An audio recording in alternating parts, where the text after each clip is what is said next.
आता बातमी आहे कांदा शेतकऱ्यांसंदर्भात। बीड जिल्ह्यातील शेतकरी शिंगाऱ्यांच्या कांद्याला अवघा 50 रुपये प्रति किलो दर मिळालाय।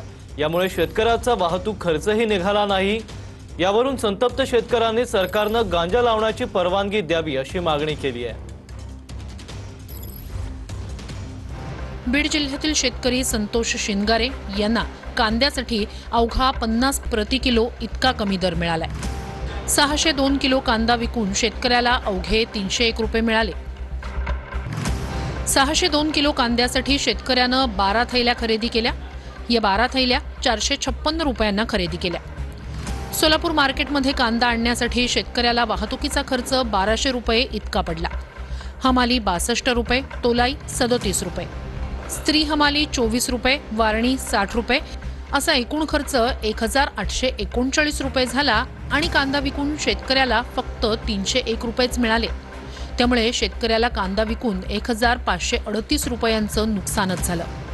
यात 3 महिने शेतकऱ्यानं शेतात गाळलेला घाम, कांद्याला दिलेलं पाणी, मजुरी आणि बी बियाणं हा खर्च वेगळाच।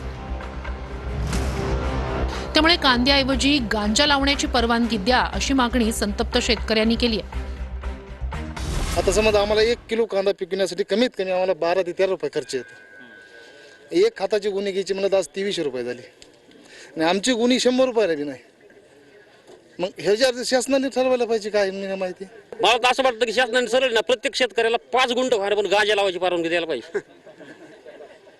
खरंच दुसरा पर्यायच नाही शेतकऱ्यापुढे आता काही।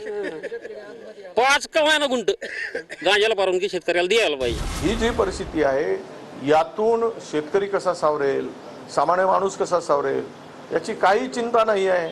आम्ही फक्त मेलोडी चॉकलेट खाण्यामध्ये आणि देण्यामध्येच व्यस्त आहोत। हे सगळं आता देश बघतोय। उद्या महाविकास आघाडी म्हणून मोठं आंदोलन, महाराष्ट्रव्यापी आंदोलन उद्या चांदवडला आहे।